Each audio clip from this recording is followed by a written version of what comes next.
Hi, welcome to series IT Skills. Now today we will learn how to use ledger creation. Now ledger बनाने के लिए सबसे पहले अब हम लोग टैली में जाते हैं गाइस और टैली में एक नई कंपनी क्रिएट कर लेते हैं दैट ऑलरेडी वी डिड. आप देख सकते हैं यहाँ पे टैली में मेरे पास एक कंपनी है. नाउ इस कंपनी में हम कुछ लेजर्स कैसे बनाते हैं, ओपनिंग बैलेंस कैसे ऐड करते हैं, we will see that. Now basically ledger बनाने के दो मेथड्स हैं. आप सिंगल लेजर में जा सकते हैं या फिर मल्टी लेजर्स में जाते हैं. Today will see only the single ledger creations. हम चलते हैं सबसे पहले यहाँ पे क्रिएट ऑप्शन के पास. You can see this is the ledger. I just click to the ledger. अब ये पूछ रहा है सर किसका लेजर आप बनाना चाहते हैं. For example I need a laser of capital account. हाँ जी, यहाँ पे लिखा हम लोगों ने कैपिटल अकाउंट.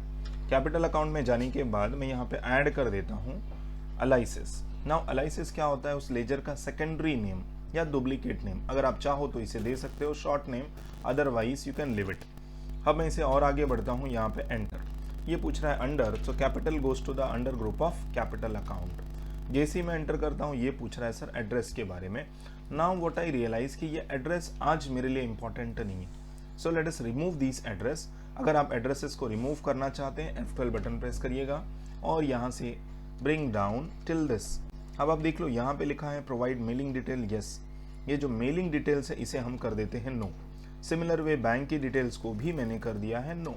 रिस्पेक्टिव बाकी के सारे डिटेल्स भी आप नो कर सकते हैं as per as your need and the requirement. I just press control A, that's a save and close. आप देख सकते हैं वो सारा डेटा चला गया guys. Now but what I realise कि मुझे जीएसटी का भी यहाँ पे डिटेल्स नहीं चाहिए. Again press the F12 button और हम चलते हैं यहाँ पे जीएसटी के डिटेल्स के बारे में. जी हाँ दोस्तों, मैं यहाँ पे जीएसटी के टैक्स रेट और ये सारे डिटेल्स नो कर देता हूँ because we are on a primary stage. हम जैसे जैसे आगे ग्रो करेंगे we will see that also. अब मैं यहाँ पे लिखता हूँ कैपिटल अकाउंट और यहाँ पे अमाउंट ऐड कर दिया. फॉर एग्जाम्पल हमने लिखा है 1,50,000. Okay, now this is 1,50,000. अब ये कैपिटल है तो डेफिनेटली हमारे बैलेंस शीट में एक लाइबिलिटी की साइड होती है और ये एसेट साइड होती है. तो डेफिनेटली लाइबिलिटी की साइड जो होती है वो क्रेडिट साइड होती है. तो ये कहाँ जाएगा, हमारी लाइबिलिटी के क्रेडिट साइड में. Let us go back to the second example. अब मैं यहाँ पे लिखता हूँ लोन फ्रॉम ICI बैंक. जी हाँ दोस्तों, बैंक का नाम लिया है, इसका मतलब आप समझ चुके हैं बैंक जो है वो एक सिक्योर्ड लोन होता है. अलाइसिस आप लिखना चाहें लिख सकते हैं, अदरवाइज ऑप्शनल पार्ट है.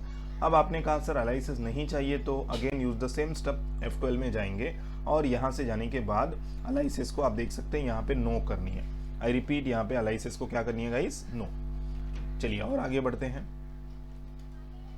ना यहाँ जाने के बाद अब मैंने ले लिया है, ये मेरा लोन है तो हम इसे ऐड करते हैं सिक्योर्ड लोन. आई रिपीट, कहाँ पे ऐड कर दिया है, सिक्योर्ड लोन. जीएसटी रिलेवेंट नहीं है गाइस. आगे बढ़ता हूँ. कितना लोन लिया है, 2,50,000. तो इसे ऐड कर दिया 2,50,000. अप्रोक्सीमेटली आप देखो मेरे पास यहाँ पे 4 लाख रुपीज आ गया. फिर यहाँ पे लिखता हूँ लोन फ्रॉम, करेक्ट ना, लोन फ्रॉम. यहाँ पे मैंने लिखा है अनिल चेडा. जी हाँ दोस्तों, ये एक कोई बैंक नहीं है, so this is known as a unsecured loan. अब मैं यहाँ पे क्लिक कर लेता हूँ और इसे एंटर कर देता हूँ. For example he give me 50,000. सो अब आप इस तरह से सारे जितने लेजर की रिक्वायरमेंट है आप क्रिएट कर सकते हैं. अगर आप चाहते हैं मैं यहाँ पे और एक लेजर बना देता हूँ drawing account. As we know that drawing जो होगा कैपिटल में से माइनस होनी चाहिए. सो ड्राइंग के लिए हम लेते हैं यहाँ पे capital account, but it has to be less from your capital. So guys इसे लेस करने के लिए ड्राइंग का मतलब क्या है, यूजर ने बिजनेस से कुछ पर्सनल यूज के लिए आइदर एसेट लिया है या गुड्स लिया है या कैश लिया हुआ है. फॉर एग्जाम्पल यूजर ने 5,000 कैश लिया हुआ है. तो जब आप एंटर करेंगे तो Tally will understand due to this capital credit, because capital की जो साइड है वो होती है हमारी लाइबिलिटी साइड और लाइबिलिटी की साइड में क्रेडिट आता है. बट जी हाँ दोस्तों, ये तो बिजनेस ने रिटर्न कर दिया है तो it has to be debit. It has to be debit और ये डेबिट आपको मैनुअली करना पड़ेगा. अगर दोस्तों still if you are a confuse तो मैं चलता हूँ बैलेंस शीट में.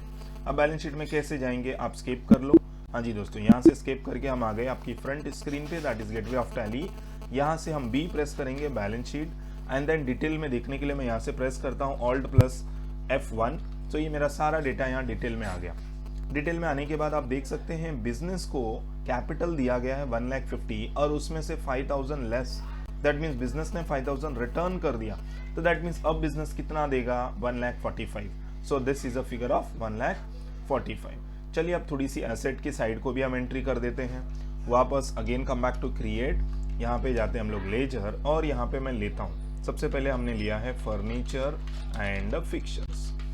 फर्नीचर एंड फिक्चर्स लिया है, इसका मतलब ये हमारा क्या होगा, फिक्स एसेट। जी हाँ दोस्तों, अब ये फिक्स एसेट कितने का लिया है आपने, फॉर एग्जांपल 1 लाख रुपीज़ का, यहाँ पे ऐड कर दो और ये जाएगी हमारी डेबिट साइड में। जैसे ही आपने फर्नीचर एंड फिक्चर का लेजर बना लिया तो आप देखो यहाँ पे डिफरेंस में आ रहा है 3,45,000।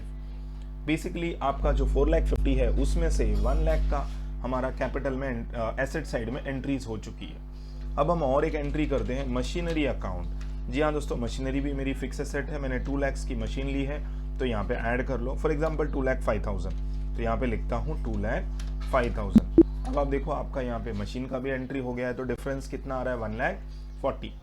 कुछ छोटे मोटे एक्सपेंसेस के लिए हम लोग पेटी कैश यूज करते हैं, तो मैं यहाँ पे लिखता हूँ पेटी cash, that is a part of your cash in hand. कितना पैसा है गाइज, हमने पेटी कैश में 5,000 रखा हुआ है। फॉर एग्जाम्पल पेटी कैश में क्यों यूज करता हूँ, जैसे किसी स्वीपर को 20 रुपीज़ देना है या टी वाले को 10 रुपीज़ देना है, जेरोक्स वाले के लिए देना है, तो स्मॉल एक्सपेंसेस जो हम लोग पेटी कैश से कर सकते हैं। अब मुझे एक बैंक में लेजर बनाना है, तो मैंने यहाँ पे बनाया SBI बैंक। जी हाँ दोस्तों, ये वो बैंक नहीं है जिससे मैंने लोन लिया हुआ है, ये वो बैंक है जिसके अंदर हमारा पैसा डिपॉजिट है। तो हम इसे कर देते हैं यहाँ पे, करेक्ट नाउ, हम इसे कर देते हैं बैंक अकाउंट। यहाँ पे ले लिया हमने बैंक अकाउंट। अब आप नहीं चाहते कि बैंक के डिटेल को फिल करना, जी हाँ दोस्तों मैंने ऑलरेडी बता दिया है, F12 बटन का हम यूज करेंगे, बट मैं इसे लिखना चाहता हूँ for your understanding. Account number तो मैंने यहाँ पे बोला SB1250। IFS कोड, ये 11 डिजिट्स के कोड होते हैं। अगर आपको लगा ये कोड 11 डिजिट्स क्यों है, मुझे याद नहीं रहता, कोई बात नहीं गाइज, आप कुछ भी डमी लिख के एंटर करो तो ऑटोमेटिकली देखो टैली ने आपको गाइड कर दिया है। अगर आप कोड बना रहे हैं तो कोड में 4 अल्फाबेट्स होनी चाहिए और साथ में यहाँ पे एक 0 होना चाहिए और 6 नंबर होने चाहिए।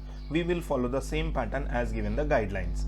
अब ये गाइडलाइंस में क्या दिया था गाइज, तो मैंने यहाँ पे डमी लिखा है 1 2 3 4 5 6, टोटल हो गया 6 + 0 + 4, that is 11। Correct. Swift code फिलहाल मेरे पास कोड नहीं है। यहाँ पे ले रहे हैं हम लोग ब्रांच। ब्रांच हमारी कौन सी है, अंधेरी। आप कोई भी ब्रांच ले सकते हैं अपनी रिक्वायरमेंट के हिसाब से। चलिए, अब पूछ रहा है चेक के कॉन्फ़िगरेशन के बारे में। जी हाँ दोस्तों, अगर आप चाहते हैं कि टैली से आप चेक प्रिंट करना चाहते हैं तो ये पूरे कॉन्फ़िगरेशन को आप दे सकते हैं। करेक्ट। फिलहाल मैं इसके कुछ डिटेल्स ऐड कर देता हूँ। मेरा जो चेक नंबर है वो 6 डिजिट के होने चाहिए, तो आई हैव स्टार्टेड फ्रॉम 1 और इसे मैं एंड कर देता हूँ, आई रिपीट, इसे मैं एंड कर देता हूँ 100। Correct. Name of the chequebook क्या नाम होना चाहिए, Shirish B Tiwari. Enter. Correct. Printing के कुछ कॉन्फ़िगरेशन आप देना चाहते हैं, गो हेड और आप ये सारा डेटा दे सकते हैं। जी हाँ दोस्तों, अब हर एक चेक की साइज अलग अलग होती है, तो टैली ने ऑलरेडी आपकी साइज को प्री डिटरमाइन किया हुआ है सर। फिलहाल इसके ज़्यादा डिटेल्स में मैं नहीं जाऊँगा, बिकॉज ये सारा डेटा मेरे पास रियल वाला डेटा नहीं है जो हम यहाँ पे फिल कर सकते हैं। So I am just filling the dummy datas, या अदरवाइज इसको आज के सेशन में अवॉइड मैं कर देता हूँ, तो आप चाहो तो इसे नो कर सकते हो। अमाउंट पूछ रहा है, यहाँ पे अमाउंट लिखता हूँ मैं 40,000, सो आई जस्ट एडेड द 40,000। ये मेरे एसेट साइड में चला गया गाइस। उसके साथ में हमने लिया है करंट अकाउंट। आई रिपीट, मेरे बिजनेस का करंट अकाउंट भी है, तो मैं यहाँ पे लिखता हूँ बैंक अकाउंट और इसे लिख दिया मैंने करंट अकाउंट 1240। IFS कोड, हाँ जी वैसे ही लिखना है, सेम पैटर्न जैसे आपने पहले लिखा था।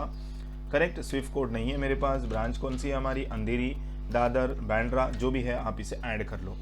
चेक डिटेल देना चाहते हो, यस ऑफ कोर्स देना चाहता हूँ। इसका चेक डिटेल था वो 100 से स्टार्ट हुआ गाइस और ये एंड हो रहा है 200 पे। करेक्ट। कहाँ पे, 200 में। किसके नाम से आपने रखा है, तो मैंने यहाँ पे रखा है ABVP। I repeat, ABVP private limited, ये हमारे बिजनेस के नाम पे है। करेक्ट। चलिए और आगे ऐड कर देते हैं। कितना सर, यहाँ पे ऐड कर दिया मैंने 50,000। अब आप देख सकते हैं मेरे पास स्टिल 45,000 का ये डिफरेंस आ रहा है। करेक्ट नाउ, अब ये 45,000 का डिफरेंस आ रहा है। चलिए देखते हैं हमारे प्रॉफिट एंड लॉस में क्या दिखता है ये। So we will go back to the balance sheet. वापस मैं यहाँ पे आ गया बैलेंस शीट में, और बैलेंस शीट में आने के बाद Alt F1। अब मैं इसे डिटेल में चेक करता हूँ। तो गाइज यहाँ पे मुझे मिला कैपिटल इज 1,50,000, माइनस हुआ हमारा 5,000। अगेन सिक्योर्ड और अनसिक्योर्ड लोन है, इसकी भी डिटेल अगर आप देखना चाहते हो तो आप प्रेस कर दो यहाँ पे enter button. So you will get a details of loan from, और उसका पूरा डिटेल्स। यहाँ पे भी सिक्योर्ड लोन की आप डिटेल देख सकते हो। तो जी हाँ दोस्तों, अब हमारे पास है 4,45,000। और सिमिलरली एसेट की साइड में अगर मैं चला गया तो यहाँ पे देखो आपके पास फर्नीचर है, मशीनरी अकाउंट्स है, टोटल मिला के हो गया 3,05,000। सिमिलर वे क्लोजिंग स्टॉक है हमारे पास, कैश इन हैंड है और बैंक अकाउंट है। जी हाँ, मैंने यहाँ पे आप देख सकते हैं कि मैंने स्टॉक नहीं लिया हुआ है, तो हम चलते हैं स्टॉक में भी कुछ पार्ट ऐड कर देते हैं। तो अब मुझे ऐड करने के लिए जी हाँ दोस्तों, वापस जाना होगा गेटवे ऑफ अकाउंट पे। अगर आप ऐसा नहीं करना चाहते हैं so we have additional option go to. ये बहुत ही बढ़िया ऑप्शन है गो टू, आप चले जाइए और गो टू में जाने के बाद आप सिंपली यहाँ पे ले लो, क्या लेना चाहते हैं आप, लेजर, वाउचर्स, करेक्ट। तो आपकी रिक्वायरमेंट क्या है गाइज, उसके अकॉर्डिंगली आप यहाँ पे जा सकते हैं। तो मैं यहाँ पे अगर किसी लेजर को ढूंढना चाहता हूँ तो मैं लेजर में जाऊँगा, अगर बैलेंस शीट को ढूंढना चाहता हूँ तो बैलेंस शीट में जाऊँगा, कोई नया क्रिएशन करना है तो मैं यहाँ पे जाता हूँ क्रिएट अ मास्टर, इसमें भी चले जाता हूँ, क्या क्रिएट करना चाहता हूँ, लेजर। अब देखो वो स्क्रीन आ गई गाइज जहाँ पे आप जाना चाहते थे, बट मुझे तो क्या करना है गाइज, यहाँ पे मुझे स्टॉक देना है, तो मैं यहाँ पे लिखता हूँ स्टॉक इन हैंड। ये जो स्टॉक इन हैंड है मतलब मेरा एसेट है, मैं इसे कभी भी बेच सकता हूँ, तो आप इसे ऐड कर सकते हो स्टॉक इन हैंड। हाँ जी दोस्तों, कहाँ पे ऐड कर दिया है, स्टॉक इन हैंड, और otherwise you can add it to your current assets. ये मेरा एसेट्स है, जीएसटी का कुछ भी डिटेल्स नहीं, सो मैंने ऐड कर दिया है कि मेरे पास एसेट जो है वो 40,000 का है। चलिए इसे भी ऐड कर देते हूँ। Now we want to see the balance sheet, तो मैं गो टू पे चला जाता हूँ, फिर भी बैलेंस शीट पे जाता हूँ। देखिए कितना ही बेहतरीन ऑप्शंस दिया है टैली ने, go to, that means you can switch to any screen.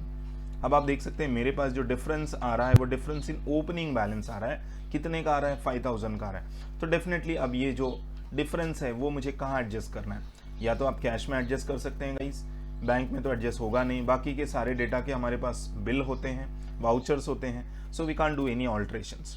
अब ये जो बचा हुआ अमाउंट है मैं अपने पीएनएल में एडजस्ट करना चाहता हूँ प्रॉफिट एंड लॉस में, करेक्ट। तो आप क्या कर सकते हो, वापस जा सकते हो, again come back to your gateway of Tally, आप चले जाएंगे यहाँ पे अल्टर, और अल्टर में जाने के बाद लेजर, किस लेजर को आप ऑल्ट्रेशन करना चाहते हैं, प्रॉफिट एंड लॉस। ये दो डिफॉल्ट लेजर होते हैं, कैश और प्रॉफिट एंड लॉस, जो हमें टैली ने दिया है। तो अब मैं चलता हूँ, मेरे पास यहाँ पे प्रॉफिट एंड लॉस है, यहाँ पे फॉर एग्जांपल मैं 3,000 एडजस्ट करना चाहता हूँ और 2,000 मैं अपने कैश में लिखना चाहता हूँ, कोई बात नहीं सर, आप यहाँ पे लिख दो कितना, 2,000, करेक्ट। कितना लिखा है गाइस, 2,000। और ये 2,000 कहाँ एडजस्ट करना है, तो मैंने बोला ये डेबिट साइड में एडजस्ट करनी है। कहाँ पे, डेबिट साइड में। अब ऑटोमेटिकली देखो आपका डेबिट का डिफरेंस कितना आ रहा है, 3,000। अब बचा हुआ 3,000 हम कहाँ एडजस्ट करेंगे, तो मैं चलता हूँ कैश के पास। गाइज आपने नोटिस किया होगा मैंने पेटी कैश बनाया था बट कैश नहीं बनाया था, तो बिजनेस में हम कैश का भी यूज करते हैं और ये जाता है कैश इन हैंड में। यहाँ पे अमाउंट ऐड कर दो आप 3,000, जैसे ही मैंने एंटर कर दिया ऑटोमेटिकली मेरा डेबिट और क्रेडिट टैली हो गया। चलिए बैलेंस शीट में चल के देखते हैं, डायरेक्टली जंप करना है गो टू ऑप्शन का यूज करिए, otherwise follow your old trend, जैसे आप जाते थे ऑल्ट F1। अब आप यहाँ जाने के बाद आप देख लो आपका debit and credit properly tally हो गया है और जो डिफरेंस था 2,000 यहाँ पे आ गया है। बाकी का पेटी कैश में हमने ऐड किया था, स्टॉक इन हैंड ऐड किया था, बैंक अकाउंट ऐड किया है, correct. Now cash in hand में आप जाके देख सकते हैं कैश में कितना है 3,000 और पेटी कैश में कितना। सो गाइज इस तरह से आप सिंगल लेजर क्रिएट कर सकते हैं, करेक्ट। नाउ सो गाइज मैंने आप सभी को बता दिया how to create your single ledgers और उसका बैलेंस शीट में इम्पैक्ट क्या होता है और ओपनिंग बैलेंस कैसे बनाते हैं। So I hope you like this videos. अगर आपको पसंद आ गई तो आप लाइक, शेयर और सब्सक्राइब करिएगा। Till then have a great day and good bye everyone.